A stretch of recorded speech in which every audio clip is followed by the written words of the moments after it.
Prenons un peu de recul avec ce qu'on a vu dans les vidéos précédentes, les jours précédents, puisque on a parlé du regard, on a parlé de la posture, de la gestuelle et de la voix.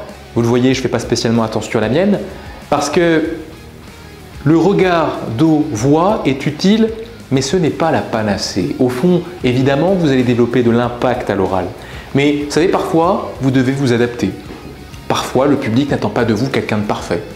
Parfois, le public attend de vous quelque chose de plus décontracté, de plus naturel, de plus spontané. Évidemment. L'idéal pour tout orateur qui veut avoir de l'impact, c'est de pouvoir choisir.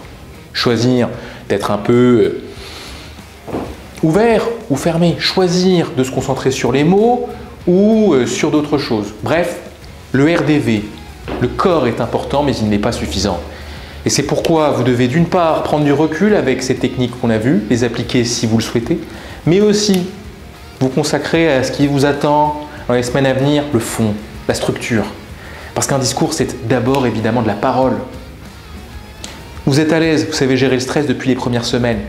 Vous avez de l'impact, vous savez comment le susciter. Maintenant, il vous faut être clair, il vous faut être structuré. Et c'est pourquoi on avance maintenant dans les prochaines semaines sur la structure dans vos prises de parole, qui ne veut pas dire que vous allez mettre de côté tout le RDV, vous l'avez en tête, ça réfléchit, ça tourne. Mais vous allez maintenant entrer dans ce qui fait que les orateurs ont de l'impact avec les mots. Et ce sont les mots qui font que vous allez projeter le public dans un imaginaire, dans un discours. Ces mots, cette structure, on la voit dès demain. Et là, je vais vous demander de prendre des notes, d'écrire parce qu'on entre dans le dur, celui de la structure. À bientôt et on continue demain.